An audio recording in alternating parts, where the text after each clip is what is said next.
Reaction of metals with dilute acid. तो जब भी मेटल्स डाइल्यूट एसिड के साथ रिएक्ट करते हैं तो क्या फॉर्म होता है? When samples of metals like aluminum, magnesium, iron or zinc are treated with dilute sulfuric acid, sulfate salts of metals are formed and hydrogen gas is liberated. तो metals जैसे कि एल्यूमिनियम, मैग्नीशियम, आयरन और zinc को dilute sulphuric acid के साथ react करवाते हैं तो क्या फॉर्म होता है? Sulphate salts of metals form होता है और हाइड्रोजन गैस फॉर्म होता है. When samples of aluminum, magnesium, iron or zinc is treated with dilute hydrochloric acid, chloride salts of metals are formed and hydrogen gas is liberated. तो ये same metals aluminium, magnesium, iron और zinc को जब भी dilute hydrochloric acid के साथ react करवाते हैं तो क्या फॉर्म होता है? क्लोराइड सॉल्ट्स ऑफ मेटल्स और हाइड्रोजन गैस फॉर्म होता है. दोनों में भी सेम मेटल्स यूज़ किया है, एक में डाइल्यूट सल्फ्रिक एसिड यूज़ किया और एक में डाइल्यूट हाइड्रोक्लोरिक एसिड में यूज़ किया. दोनों में हाइड्रोजन गैस फॉर्म होता है और इसके अलावा जब भी सल्फ्रिक एसिड से रिएक्ट करता है तो sulphate salts of metal form होता है और जब भी हाइड्रोक्लोरिक एसिड के साथ रिएक्ट करता है मेटल्स तो chloride salts of metals are form. The reactivity of these metals can be indicated by the following sequence. Mg is more reactive than aluminum, aluminum is more reactive than zinc, and zinc is more reactive than iron, that is Fe. तो reactivity series of metals मैंने पहले ही पढ़ा चुकी हूँ. तो if you see the reactivity series, तो ये है रिएक्टिविटी सीरीज. जब भी ऊपर से नीचे आता है तो टॉप मोस्ट में जो मेटल है वो हाईली रिएक्टिव रहता है. जैसे जैसे नीचे आता है तो उसका रिएक्टिविटी जो है वो कम होते जाता है. तो you can see in this reactivity series magnesium is more reactive than aluminium और aluminium is more reactive than zinc and zinc is more reactive than iron. That is what is written over here. Magnesium is more reactive than aluminium. Aluminium जो है वो zinc से ज़्यादा reactive है और zinc जो है वो आयरन से ज़्यादा रिएक्टिव है.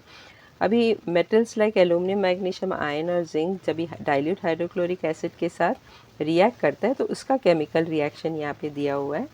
Mg plus 2HCl gives MgCl2 plus H2 gas.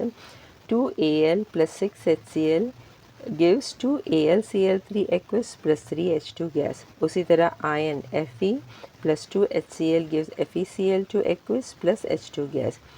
Zn, that is zinc, plus 2HCl reacts and gives ZnCl2 aqueous plus H2 gas. Sulphuric acid जो है एल्यूमिनियम, मैग्नीशियम, आयरन और जिंक जब इस सल्फ्रिक एसिड के साथ react करता है तो उसका केमिकल रिएक्शन टेक्स्ट बुक में नहीं दिया है. तो उसका केमिकल रिएक्शन क्या है?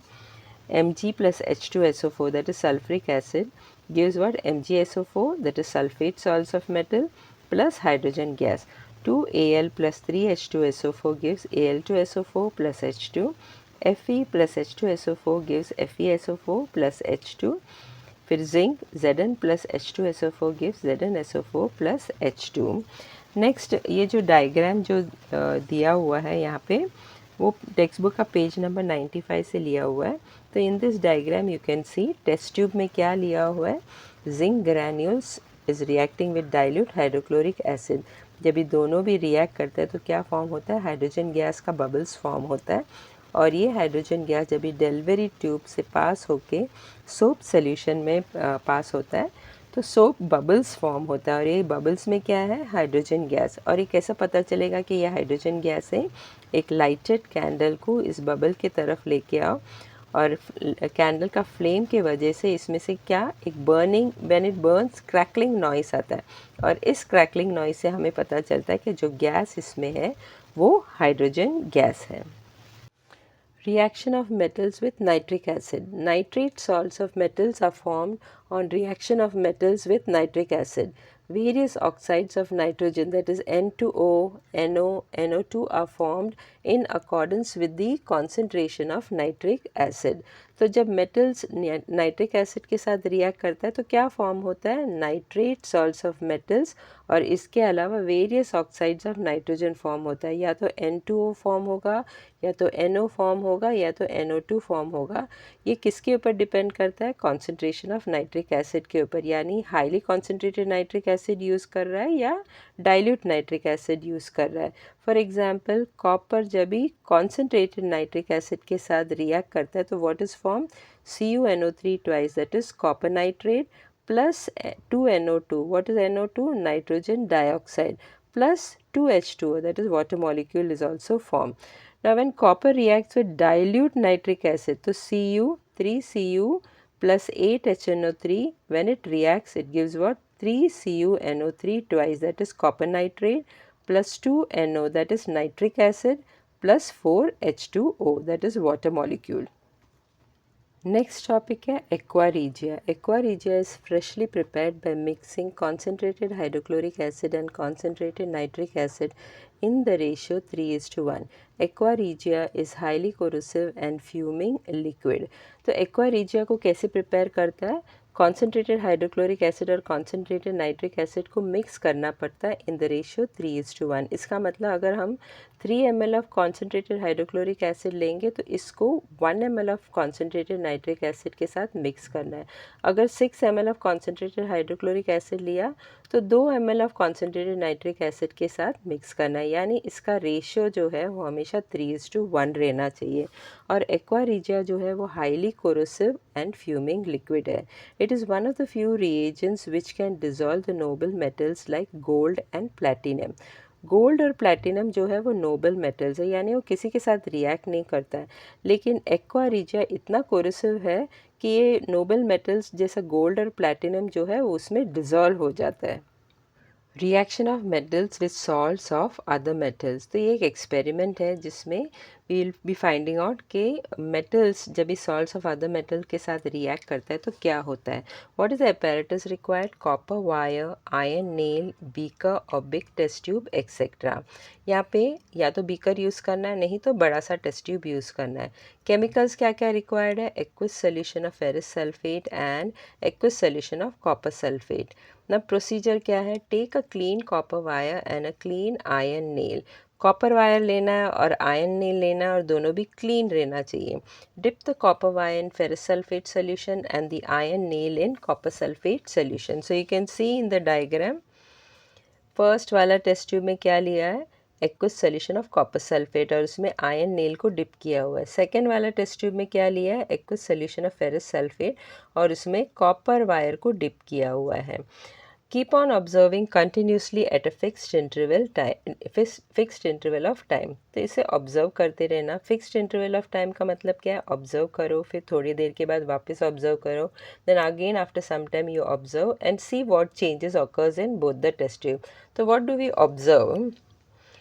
In which test tube reaction has taken place? तो आंसर क्या है? The reaction occurs in the test tube in which iron nail is dipped in copper sulfate solution. तो फर्स्ट वाला टेस्ट ट्यूब में reaction होता है, मगर सेकेंड वाला टेस्ट ट्यूब में there was no reaction. First वाला टेस्ट ट्यूब जिसमें कॉपर सल्फेट सोल्यूशन में आयरन नेल को डिप किया होता उसमें रिएक्शन होता है. How did you recognise that a reaction has taken place? तो कैसे पता चलता है कि इसमें रिएक्शन हुआ है और सेकेंड वाला टेस्ट ट्यूब में नहीं हुआ है? तो आंसर क्या है? The blue colour of the copper sulphate solution turns slowly into green and also copper coating is formed on the iron nail. तो फर्स्ट वाला टेस्ट ट्यूब में कॉपर सल्फेट सोल्यूशन है और कॉपर सल्फेट सोल्यूशन का colour क्या है? Blue colour. तो after some time you observe that the blue colour slowly changes and it becomes green. और जो आयरन नेल है उसमें एक reddish brown copper coating form हुआ है. तो reddish brown copper coating is formed on the iron nail. तो इससे पता चलता है कि फर्स्ट वाला टेस्ट ट्यूब में रिएक्शन हुआ है, लेकिन सेकेंड वाला टेस्ट ट्यूब में there was no changes, so there was no reaction. Next question है what is a type of reaction. तो कौन सा type of reaction is this? So this reaction is a displacement reaction. कैसे पता चलता है कि डिस्प्लेसमेंट रिएक्शन है? Iron has displaced copper from copper sulphate solution और metallic iron is more reactive than metallic copper. तो रिएक्टिविटी सीरीज मैंने पहले एक्सप्लेन किया था. सो यू कैन सी टॉप में जो मेटल्स रहता है वो ज़्यादा रिएक्टिव है, जैसे जैसे नीचे आते हैं तो रिएक्टिविटी कम होती जाता है. तो you can see over here iron जो है वो टॉप में है, कॉपर जो है वो नीचे है, यानी iron is more reactive than copper. So that is what is written over here. Metallic iron is more reactive than metallic copper. Therefore, iron has displaced copper from copper sulfate solution. अगर हम equation इस तरह लिखे A plus BC is equal to AC plus B. यहाँ पे BC क्या है? Salts of other metals. यहाँ पे सॉल्ट क्या था? Sulphate salt. और मेटल क्या यूज़ किया था? Cu. तो सॉल्ट्स ऑफ अदर मेटल्स क्या है? CuSO4. और ये मेटल A जो है वो इस बी से ज़्यादा रिएक्टिव रहना चाहिए, तभी रिएक्शन ऑकर होता है। और यहाँ पे ए में क्या था, Fe था, दैट इज़ आयन, और BC में क्या था, Cu। और आयन जो है वो कॉपर से ज़्यादा रिएक्टिव है, इसके लिए आयन Cu को डिस्प्लेस करता है, and what is form, FeSO4 which is green in colour, और Cu का coating copper, reddish brown coating of copper is formed on the iron nail. Second वाला रिएक्शन में क्या होता है, Cu plus FeSO4 there was no reaction। यहाँ पे B जो है वो लेस रिएक्टिव है, और Ac में जो A मेटल है वो मोर रिएक्टिव है, इसके लिए रिएक्शन नहीं होता है। हमेशा जो सल्फेट सॉल्ट का जो मेटल है वो लेस रिएक्टिव रहना चाहिए, और ये वाला मोर रिएक्टिव रहना चाहिए। लेकिन यहाँ पे Cu plus FeSO4 में Cu is less reactive and Fe is more reactive, therefore C is not able to displace Fe from FeSO4, therefore no reaction takes place over here। तो यहाँ पे metal B is less reactive than metal A, no reaction takes place with copper wire in a solution of ferrous sulfate। Reaction of metals with non-metals. Reason behind the reaction between metals and non-metals is to attain the electronic configuration of the nearest noble gas with complete octet। Metals do this by losing electrons, while non-metals do this by gaining electrons to form an ionic compound। अगर कोई atom का outermost shell में 8 electron है तो वो it will never take part in chemical reaction. वो chemically कभी किसी के साथ रिएक्ट ही नहीं करेगा, क्योंकि उसका आउटरमोस्ट शेल में ऑलरेडी मैक्सिमम 8 इलेक्ट्रॉन है। तो रिएक्ट कौन करता है, जिसका आउटरमोस्ट शेल में 8 इलेक्ट्रॉन्स नहीं है। तो मेटल्स का भी आउटरमोस्ट शेल में 8 इलेक्ट्रॉन्स नहीं है, और नॉन मेटल्स का भी आउटरमोस्ट शेल में 8 इलेक्ट्रॉन्स नहीं है। तो मेटल्स अपना आउटरमोस्ट शेल का 8 इलेक्ट्रॉन कैसे बनाता है, बाय लूसिंग इलेक्ट्रॉन। और नॉन मेटल्स जो है वो अपना आउटरमोस्ट शेल का ऑक्टेट कैसे कंप्लीट करता है, बाय गेनिंग इलेक्ट्रॉन्स। जो मेटल्स अपना इलेक्ट्रॉन्स लूज़ किया है वो इलेक्ट्रॉन्स को नॉन मेटल्स एक्सेप्ट करता है। इस तरह मेटल्स और नॉन मेटल्स अपना आउटरमोस्ट शेल का ऑक्टेट कंप्लीट करके they attain the electronic configuration of the nearest noble gas. Noble gas क्या है, नोबल गैस का आउटरमोस्ट शेल में 8 इलेक्ट्रॉन्स है, तो दे आर केमिकली इनर्ट, वो कभी भी केमिकल रिएक्शन में टेक पार्ट नहीं करता है। तो metals and non metals nearest noble gas का इलेक्ट्रॉनिक कॉन्फ़िगरेशन कैसे अटेन करता है, by completing the octet.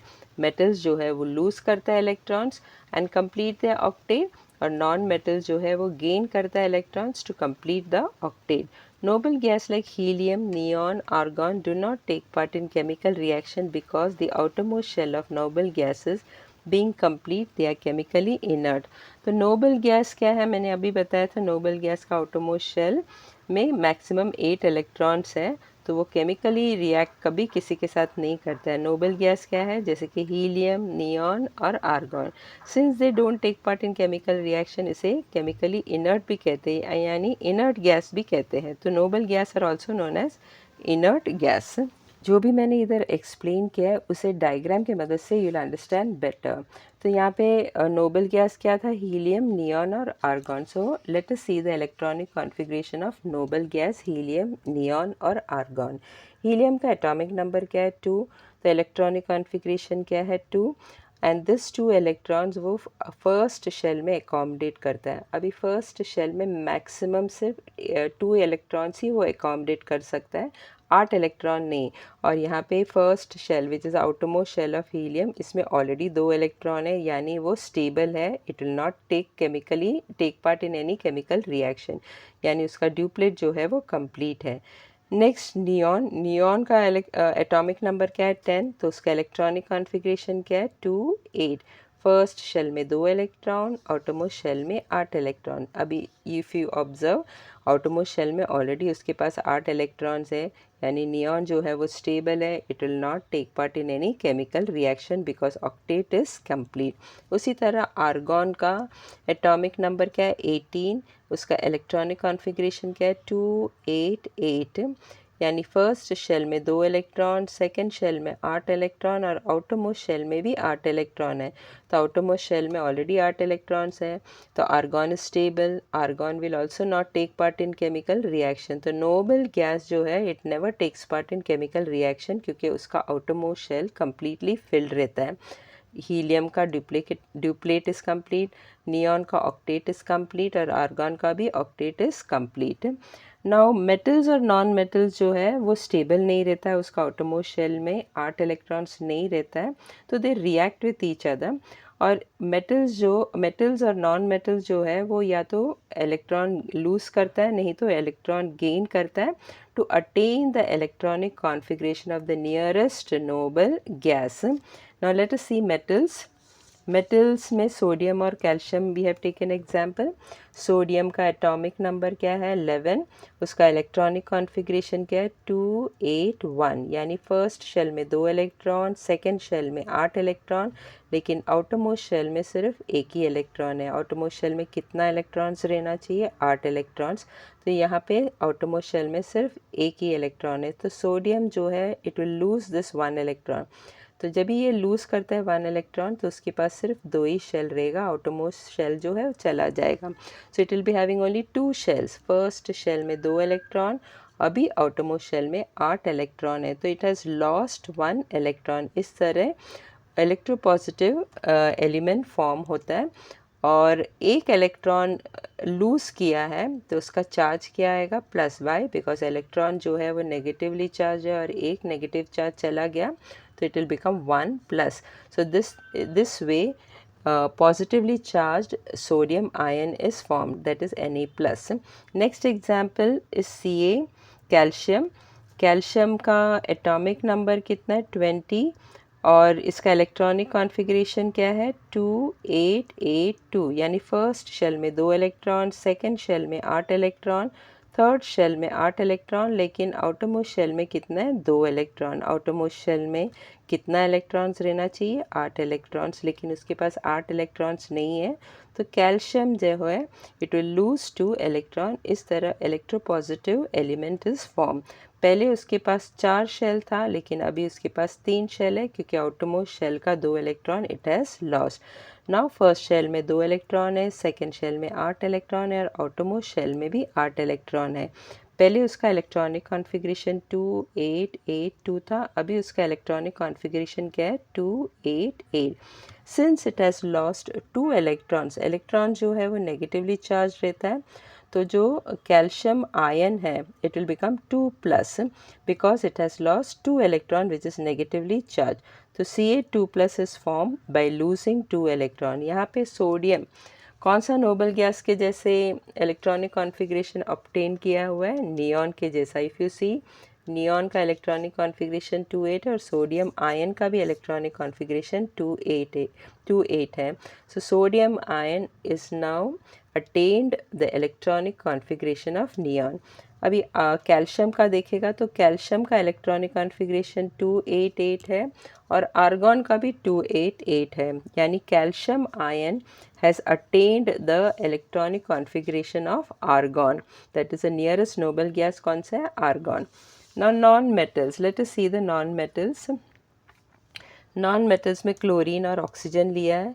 Chlorine का एटॉमिक नंबर 17 है, उसका इलेक्ट्रॉनिक कॉन्फ़िगरेशन क्या है 287।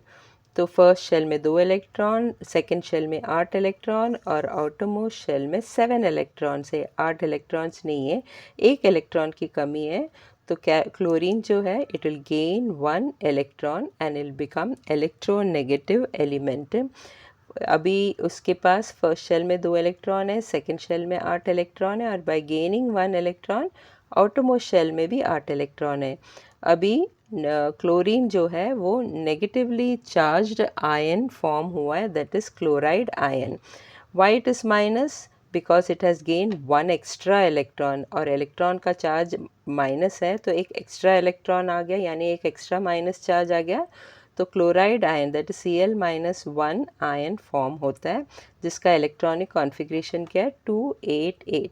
Now this has attend the electronic configuration of which noble gas, इसका इलेक्ट्रॉनिक कॉन्फ़िगरेशन 288 है, तो किसका 288 है आर्गॉन का। तो chlorine has attend the electronic configuration of argon. Next one oxygen. Oxygen का एटॉमिक नंबर क्या है 8, तो इसका इलेक्ट्रॉनिक कॉन्फ़िगरेशन क्या है 2 6, यानी फर्स्ट शेल में 2 इलेक्ट्रॉन और आउटरमोस्ट शेल में कितना है 6 इलेक्ट्रॉन। तो इसके पास 2 इलेक्ट्रॉन्स की कमी है, तो इट विल गेन 2 इलेक्ट्रॉन्स, यानी 2 इलेक्ट्रॉन्स वो एक्सेप्ट करेगा। इस तरह इलेक्ट्रोनेगेटिव एलिमेंट फॉर्म होगा, that is 2 minus ion form होगा।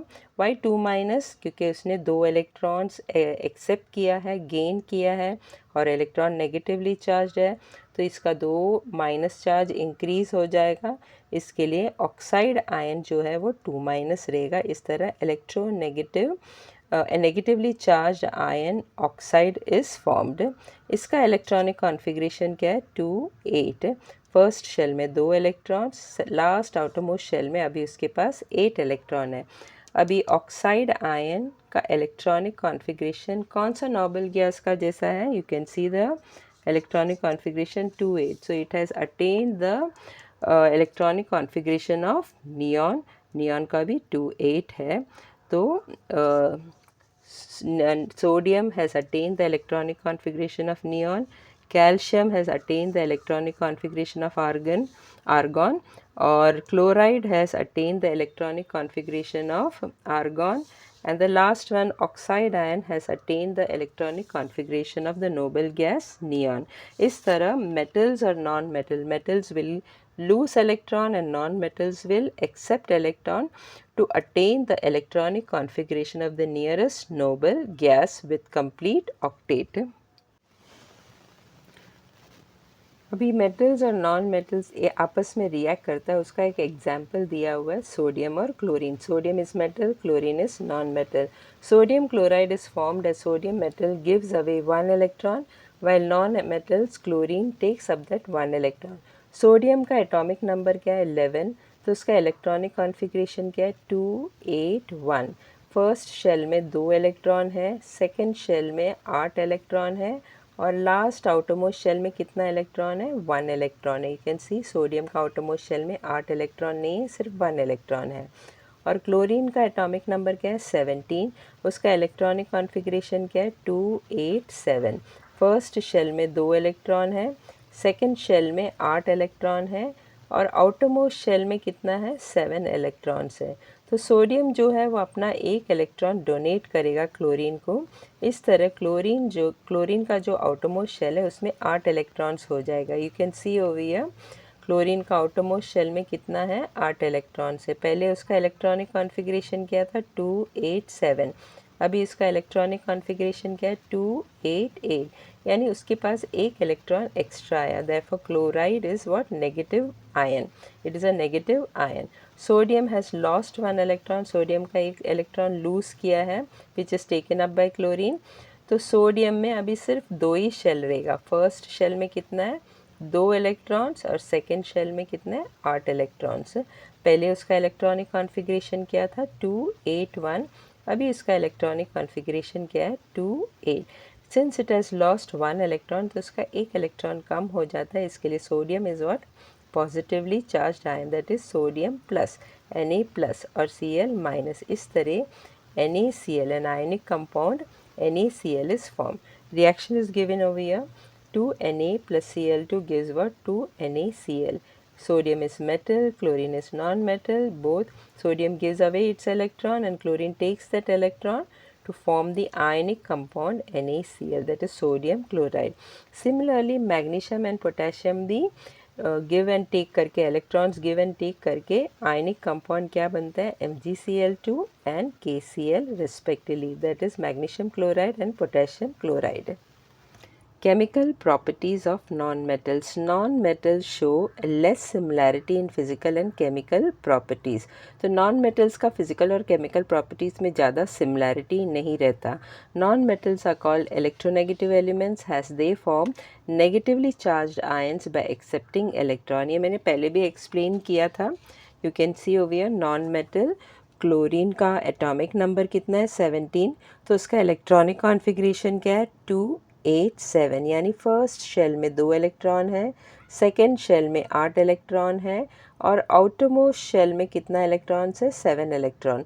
आउटरमोस्ट शेल में मैक्सिमम कितना इलेक्ट्रॉन रहना चाहिए 8 इलेक्ट्रॉन्स रहना चाहिए, यानी क्लोरीन का आउटरमोस्ट शेल में एक इलेक्ट्रॉन की कमी है तो क्लोरीन विल गेन 1 इलेक्ट्रॉन। तो क्लोरीन एक इलेक्ट्रॉन को एक्सेप्ट करने के बाद क्या हो जाता है इलेक्ट्रोनेगेटिव एलिमेंट क्लोराइड फॉर्म होता है। You can see over here outermost shell में आफ्टर गेनिंग 1 इलेक्ट्रॉन कितना आउटरमोस्ट शेल में कितना इलेक्ट्रॉन्स है 8 इलेक्ट्रॉन्स है। पहले उसका इलेक्ट्रॉनिक कॉन्फ़िगरेशन 287 था, अभी क्लोराइड आयन का इलेक्ट्रॉनिक कॉन्फ़िगरेशन क्या है 288, यानी एक इलेक्ट्रॉन गेन किया और इलेक्ट्रॉन का चार्ज क्या रहता है नेगेटिव चार्ज। सिर्फ एक ही इलेक्ट्रॉन गेन किया है तो यहाँ पे क्या आएगा 1 minus. So chlorine after gaining 1 electron it will become negatively charged chloride ion। उसी तरह ऑक्सीजन का एटॉमिक नंबर क्या है 8, तो उसका इलेक्ट्रॉनिक कॉन्फ़िगरेशन क्या है 2 6, यानी पहला शेल में 2 इलेक्ट्रॉन है, आउटरमोस्ट शेल में कितना इलेक्ट्रॉन है 6 और आउटरमोस्ट शेल में कितना इलेक्ट्रॉन रहना चाहिए 8 इलेक्ट्रॉन रहना चाहिए, यानी ऑक्सीजन के पास 2 इलेक्ट्रॉन की कमी है। तो oxygen will gain 2 electrons, 2 electrons को accept करेगा and oxygen will become electronegative element oxide ion। तो ऑक्साइड में you can see over here outermost shell में 2 इलेक्ट्रॉन गेन करने के बाद कितना इलेक्ट्रॉन से 8 इलेक्ट्रॉन से। तो since it has gained 2 electrons और इलेक्ट्रॉन्स का चार्ज क्या रहता है माइनस, तो oxide ion will become 2 minus. तो oxygen after gaining 2 electrons will become negatively charged oxide ion, that is O2 minus। पहले उसका इलेक्ट्रॉनिक कॉन्फ़िगरेशन 2 6 था, आफ्टर गेनिंग 2 इलेक्ट्रॉन उसका इलेक्ट्रॉनिक कॉन्फ़िगरेशन क्या हो जाएगा 2 8। Reaction of non-metals with oxygen. Generally, non-metals combine with oxygen to form acidic oxides. In some cases, neutral oxides are formed. तो non-metals जो है वो ऑक्सीजन के साथ रिएक्ट करके क्या बनता है एसिडिक ऑक्साइड, कभी कभी न्यूट्रल ऑक्साइड्स भी बनता है। फॉर एग्जाम्पल C+O2 यानी कार्बन प्लस ऑक्सीजन। तो कार्बन को जब भी जलाया जाता है बर्न करते हैं तो वो ऑक्सीजन के साथ रिएक्ट करके क्या बनता है CO2 कार्बन डाइऑक्साइड, और ये एसिडिक है। यहाँ पे कंप्लीट कंबक्शन लिखा हुआ है, उसका मतलब क्या है जब ये ऑक्सीजन ज़्यादा रहेगा तो जो कार्बन जो है वो फुली बर्न हो जाएगा। जब ये फुली बर्न हो जाता है in large amount of oxygen तो क्या फॉर्म होता है CO2 that is carbon dioxide which is acidic. Now carbon when it burns in presence of oxygen it forms 2CO that is carbon monoxide which is neutral। यहाँ पे partial combustion होता है। partial combustion का मतलब क्या है oxygen कम रहता है तो पूरा का पूरा कार्बन जो है वो बर्न नहीं होता है। जब भी पार्शियल कंबक्शन यानी पूरा कार्बन जब भी बर्न नहीं होता है तो क्या बनता है carbon monoxide and which is neutral. यानी जब भी ज़्यादा ऑक्सीजन रहता है तो पूरा का पूरा कार्बन बर्न होके कार्बन डाइऑक्साइड बनता है विच इज़ एसिडिक, और जब भी ऑक्सीजन कम रहता है तो कार्बन जो है वो पूरा बर्न नहीं होता है यानी पार्शियल कंबक्शन होता है और क्या बनता है carbon monoxide which is neutral. Sulphur भी जब भी बर्न किया जाता है it will react with oxygen, after combustion क्या बनता है SO2 that is acidic. Next one reaction of non metals with water. Generally, non-metals do not react with water except the halogens. For example, chlorine on dissolving in water gives the following reaction. Cl2 gas plus H2O which is liquid, on reacting it gives HOCl that is hypochlorous acid plus HCl that is hydrochloric acid। तो non metals जो है वो कभी भी water के साथ react नहीं करता है, सिर्फ halogen that is chlorine bromine iodine fluorine ये सब हैलोजेंस है। एग्जाम्पल उन लोग ने क्लोरीन का दिया है। क्लोरीन गैस को जब भी वाटर में डिज़ोल्व करता है तो क्या फॉर्म होता है हाइपोक्लोरस एसिड और hydrochloric acid Cl2 plus H2O on reacting gives HOCl plus HCl। Next reaction of non-metal with dilute acids. Generally non-metals do not react with dilute acids except the halogens। For example, chlorine reacts with dilute hydrochloric acid by the following reaction। तो non metals जो है वो dilute acid के साथ react नहीं करता है, सिर्फ halogens that is fluorine chlorine bromine iodines are known as halogen. तो एग्जाम्पल उन लोग क्लोरीन का दिया है, तो क्लोरीन जब ये डाइल्यूट हाइड्रोब्रोमिक एसिड के साथ रिएक्ट करता है तो what is form Cl2 plus 2HBr gives what 2HCl plus Br2। Hydrobromic acid के साथ जब ये क्लोरीन रिएक्ट करता है तो क्या फॉर्म होता है, hydrochloric acid plus bromide. Last one, reaction of non-metals with hydrogen. Non-metals react with hydrogen under certain conditions such as proper temperature, pressure, use of catalyst, etc. तो नॉन मेटल्स हाइड्रोजन के साथ तब react करता है under certain condition में ही react करता है, जैसे कि प्रॉपर टेम्परेचर रहेगा या प्रॉपर प्रेशर रहेगा या कैटलिस्ट यूज़ करेगा तो ही वो हाइड्रोजन के साथ रिएक्ट करता है। एग्जाम्पल क्या दिया है, S plus H2 gives what H2S। So sulphur plus hydrogen is react करके क्या फॉर्म होता है, हाइड्रोजन सल्फाइड। उसी तरह N2 plus 3H2 on reacting it gives 2NH3 यानी nitrogen reacts with hydrogen to form ammonia that is NH3। Use your brain power, ये page number 98 में top में दिया हुआ है। In the reaction between chlorine and HBr a transformation of HBr into Br2 takes place. Can this transformation be called oxidation? If it is oxidation, then which is the oxidant that brings about the oxidation? ये जो reaction है वो reaction of non metals with dilute acid में दिया हुआ है, उसी का एक्सप्लेनेशन पूछा है।